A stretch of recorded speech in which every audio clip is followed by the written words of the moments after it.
amazingly, it's safer to take the subway in Kyiv than it is in Paris or New York. We can say that emphatically because Russian missiles cannot reach the very deeply underground subway in Kyiv. So that's actually a much safer place than in many places in the West. Before we continue, we invite you to follow our channel, the only American show reporting live from Ukraine every day. Good evening from Ukraine. This is Joe Lindsley. Today we'll talk about the major attack throughout Ukraine this morning, as well as the fact that we have electricity and heat and water, things that people thought would not be possible. So a very good sign for Ukraine. And we'll look at a couple of the Senate hearings regarding Trump nominees who will affect Ukraine in big ways. So please, I invite you to listen. Good evening from Ukraine. This is Joe Lindsley, American, reporting more or less every single day since February 2022. Early this morning, we had one of the fairly regular Russian nationwide missile attacks throughout Ukraine. But instead of hitting cities, lately the Russians have been very specifically targeting, it seems to be infrastructure and military resources. There was a huge pounding of Russian missiles near the Ukrainian border with Poland. We have a pretty good idea of what the Russians were trying to go after, uh, places that they've been unsuccessful in destroying, but that they've been trying to trying almost desperately to reach in order to break Ukraine's infrastructure. And I have to say, like, I mean, it's wintertime, a lot of snow here today in Lviv, and we have electricity and heat and water, things that were not common in Ukraine in 2022 due to the Russian attacks. But Ukrainians have learned to adapt, and with their Western partners have made major strides in figuring out how to be resilient people, uh, even amid this hellfire. So, despite these intense Russian attacks, uh, it's Ukraine endures. I mean, it's as always, it's a very difficult situation at the front.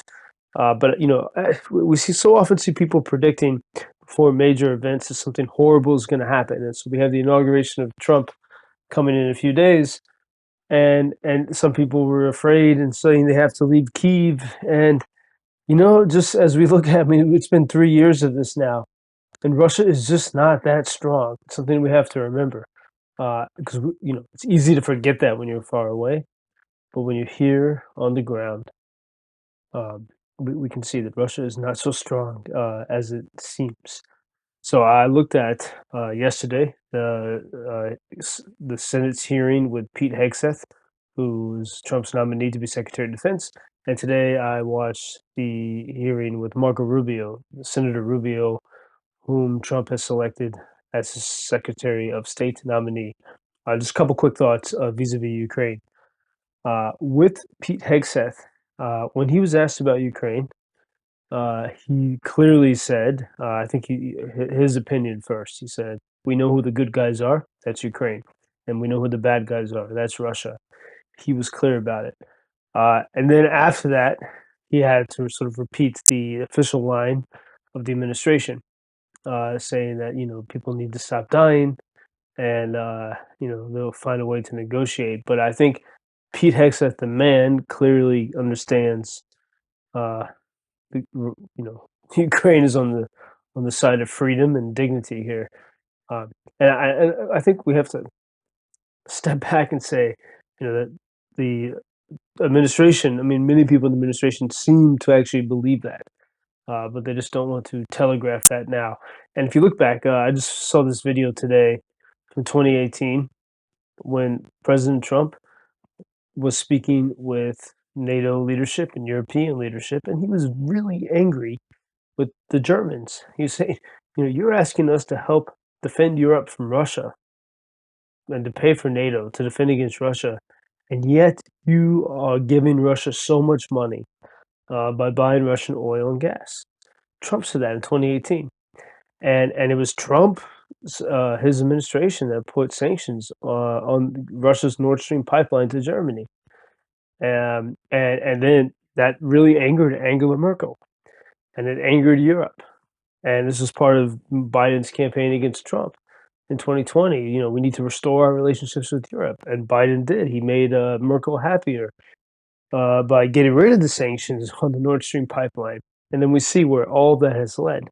And so we'll share at the end of this report today that video of Trump's anger at the Europeans for wanting help to stand up to Russia, to resist Russian aggression, and still giving Russia money. And interestingly, at the time, that was framed as by the media in America that Trump was attacking allies by encouraging allies to get stronger. Regarding Pete Hegseth, the Democrats, I think, made the point fairly well that uh, he's never run a major organization successfully or a small organization super successfully.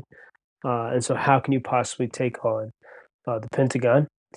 But I think the Republican focus was a good counterbalance to that, saying, well, he's a warrior. He knows deeply what the soldiers want and what they feel, what they live through, and what their stumbling blocks are. And I think the argument here is that, we've had plenty of people run the Pentagon who, have been the highest ranks, have been generals who have run corporations uh, and worked for the defense industry. What Trump's team wants is a shakeup. And I think this is where, hopefully once they start to adjust to things, they'll see that Ukraine offers a blueprint for that in so many ways. I mean, especially look at the drone innovation in Ukraine. Look at Ukraine's Azov Brigade, which, with a fair degree of autonomy, is able to have a lot of innovation. Think back to the early days of the U.S., where George Washington selected the 20-year-old Marquis de Lafayette as a general. In the current American framework, we can't do that. I think Ukraine shows the possibility that we can do these things. And also importantly, if there's a serious administration in Washington that cares about victory here, I think there could be good pressure put from Washington on Ukraine to clean up and innovate its military even more. And what I mean specifically, there's a problem here in Ukraine of mid-level Soviet commanders. And I've seen this plenty of evidence of this these past 3 years. They steal things, like when people donate trucks, they'll take the best stuff for themselves. They're not energetic, they're not motivated to have good battle plans and victory strategies. And often they'll send the best guys, like the heroes of Ukraine's Maidan Revolution, or the true innovators, they'll get sent to their death on stupid missions. And so this middle level Soviet era, Soviet educated commanders really have to go. And I think after 3 years now, the uh, young Ukrainian warriors who previously worked as entrepreneurs, for example, they're plenty ready now to step into command roles. And that needs to happen. And I think if the new administration is serious about getting results, that's one of the first things they should require. That brings up another point when we look at the training. For example, the training in the United Kingdom of Ukrainian soldiers. Uh, and I know this from a lot of conversations with people. Very often you'll have like a 45-year-old Ukrainian warrior who's seen the hell of war, who's experienced in the hell of war, goes to the UK for training, and ostensibly is learning from a 22-year-old young British officer who's never seen war. And they have really nothing to teach the Ukrainians. Really should be more mutual of a process. I mean, there are things, I guess there are, I mean, there are things that Ukrainians can learn about Western equipment, for example. But it really should be seen as a cooperative moment. These international trainings, and I think that's also very important because it can help restructure our thinking that Ukraine has to be so grateful to the West, to the world. Actually, the West, NATO, the U.S., and Europe can learn so much and are actually learning so much from the Ukrainians. And we need to actually talk about that so that among the general public, there begins to be a sense that this is a mutual effort. It's not a charity effort, and we're actually benefiting a lot in the West. And so we need to reframe that, especially with the new administration coming in. And then that brings me exactly to the point of Marco Rubio, who I think It was a very solid, impressive hearing, and I mean, he's a senator. He knows what he's talking about. He's deeply engaged on uh, and armed with facts about even countries like small countries, including Haiti, and with a lot of compassion. And that clearly was evident in his comments. But the only place where he was a little bit less passionate was Ukraine. And we're going to get into this in the coming weeks as to why that is. Uh, but clearly, he sees that there's a righteousness to Ukraine's cause. But he quoted several times Trump's idea that we just need to stop the dying, and that completely misses the reality of Ukrainian life. Of course, Ukrainians don't want to be dying, uh, in the war, but they would actually choose that over surrender. They don't want to live under Moscow's Soviet hell again. They know it. Some of them personally, some of them through their stories, from their families, but they don't want to live like that. And so to say stop the dying, for Ukrainians living under occupation would be worse than death. It's not nice, but they have this deep sense of honor and something that, live free or die. I think is traditionally a great American principle, and so maybe in time the new American leadership will begin to understand this. That you have one side that is deeply committed to the project of liberty, and in the Rubio hearing, Senator Rand Paul from Kentucky said that the only thing that Ukraine really has to offer, if there's some kind of negotiation, is some kind of neutrality. Well, firstly, the Ukrainian people, I don't see them agreeing to that at all because they know that neutrality means death and another Russian invasion. Um, but actually, I think Ukraine has a lot more to offer, and this is well, it takes some time for Washington to figure out, I guess, after 3 years. But right now, Ukraine has the most battle experienced army in the free world. What a great alliance to have with the USA.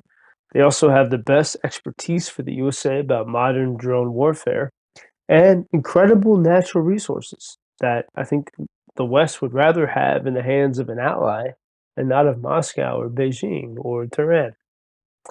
And beyond that, too, this is something that is harder to quantify, and that's why it doesn't get talked about. But I think it actually deeply matters to a lot of Americans.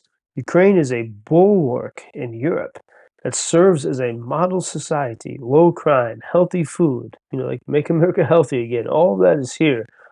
Socially cohesive, high innovation, and a tradition guarding society. That's here in Ukraine. Amazingly, it's safer to take the subway in Kyiv than it is in Paris or New York. We can say that emphatically because Russian missiles cannot reach the very deeply underground subway in Kyiv. So that's actually a much safer place than in many places in the West. The subway in Kyiv, even during rush hour, is a good point to make. So uh, Ukraine has a lot more to offer than simply being neutral, A, and B, and most importantly, I don't see Ukrainian people agreeing to that type of neutrality. So with that, probably, I'm sorry, this is a bit scattered report. A long day here, but here are our videos that our team has produced, which we'd like to share with you today. You can follow us at ukrainianfreedomnews.com. Watch our full reports on YouTube and on Spotify. And you can follow me on Twitter at JP Lindsley or Instagram also at JP Lindsley. Thank you.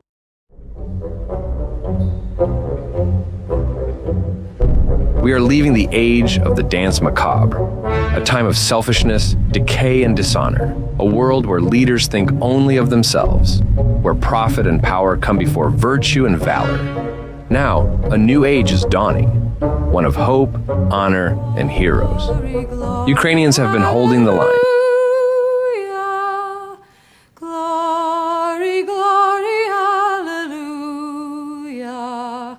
Showing us what it means to live for Deus et Patria, God and country. Hope survives, heroes endure, honor prevails. the lilies, Christ was born across the sea, with a glory in his bosom. Are you ready to resist? Are you ready to win? As he died to make men holy, let us live to make men free. His truth is marching on. Glory, glory, hallelujah. Glory, glory, hallelujah. His truth is marching. Telling allies to beware of Russia is attacking allies? Doesn't like that Russia deal because he feels that that Germany is paying Russia for energy at a time when the United States is paying to defend Germany against Russia. If you look at it, Germany is a captive of Russia because they got rid of their coal plants, they got rid of their nuclear. They're getting so much of the oil and gas from Russia. I think it's something that NATO has to look at. I think it's very inappropriate. And just before we came on the air, Joe, we got a reaction here from the German defense minister, Ursula von der Leyen. She's responding to the president. She says, I do not really understand what he means by that. Sad when Germany makes a massive oil and gas deal with Russia, where you're supposed to be guarding against Russia, and Germany goes out and pays billions and billions of dollars a year to Russia. German officials deny that the controversial Nord Stream 2 pipeline will allow Russia to exert undue influence over their country. NATO Secretary General Jens Stoltenberg tried to keep the peace. We are stronger together than apart. But how can you be together when a country is getting its energy from the person you want protection against or from the group that you want protection? You're a very aggressive president of the United States here in Brussels, Joe. Ukraine survives because of its conservative virtues. Americans long for safe, human-scaled communities, grounded in freedom. Ukraine, yes, Ukraine, offers a glimpse of that dream. A reality proven under 3 years of missiles, drones, and unrelenting hell. Russell Kirk's 6 principles of conservatism come alive in Ukraine. 1. Belief in a transcendent order. Faith anchors Ukraine, from church chants in the streets to shrines at military checkpoints. 2. Affection for the variety of life. Ukraine's volunteer-driven, creative war effort thrives without centralized control. 3. Conviction that society requires order. Ukrainian cities are safe and clean when there's no Russian attack. And they protect the young from conscription to let them build families. 4. Freedom and property are inseparable. Ukrainians fight for their land because without free land, there are no free people. 5. Distrust of abstract designs. Family and community come first. Wealth is measured in relationships and health. 6. Openness to innovation with respect for tradition. Ukrainians' ancient customs create space for cutting-edge innovation. Trump wants Greenland, but maybe there's a better deal called Greensland. Greenland has a wealth of minerals under the ice, but Greensland not only has essential minerals for semiconductors, but incredible freedom-loving, innovative people. Greensland shows us how to build prosperous, free cities. Greensland shows us a well-armed freedom stops tyranny. Greensland can show the bloated U.S. defense industry how to innovate. Imagine this deal. The most powerful military in the world, the United States, partnering with the most innovative and battle-hardened military in the free world, Greensland. What is Greensland, pray tell? It's a cheeky way of saying Ukraine. Zelensky means green in Ukrainian. Ukraine is a well-armed, fiercely pro-American ally, richer in resources and more useful than Hong Kong ever was for Britain. The best innovative lab for the military. A model of how to build real people-driven democracies. Greensland is the deal of the century.